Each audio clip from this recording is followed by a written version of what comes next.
সালাম TV, the solution for humanity।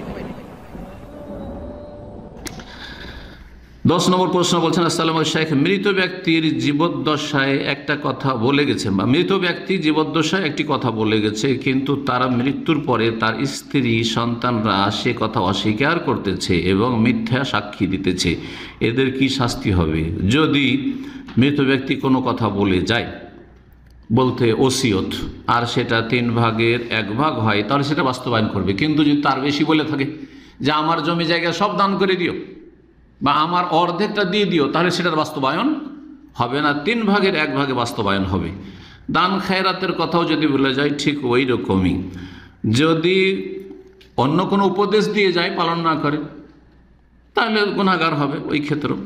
কিন্তু এখানে মূলত জিজ্ঞাসা করেছেন হয়তো যে কাউকে দেওয়ার কথা বলা হয়েছে বা কিছু, তার স্ত্রীর সন্তানরা সে কথা অস্বীকার করছে, মিথ্যা সাক্ষী দিচ্ছে। মিথ্যা সাক্ষী দেওয়া কাবিরা গুনাহ।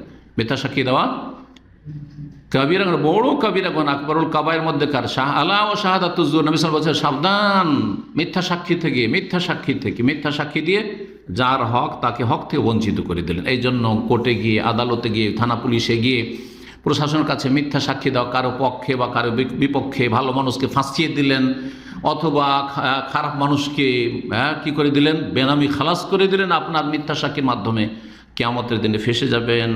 অনেক বড় কাবিরা গুনাহ, আকবরুল কাবায়ের যেগুলো, সেগুলির অন্তর্ভুক্ত। শিরকের সাথে, মাতা পিতার সাথে অবাধ্যতা, মাতা পিতা কষ্ট দেওয়া, তার সাথে সাথে বলা হয়েছে শাহাদাতু জুর। সুতরাং এইরকম কাবিরা গুনাহ থেকে বেঁচে থাকবেন। সবাইকে বলছি, আল্লাহ রাব্বুল আলামিন সমস্ত রকমের কাবিরা গুনাহ থেকে, সাগিরা থেকে আমাদের বেঁচে থাকার যেন তৌফিক দান করেন।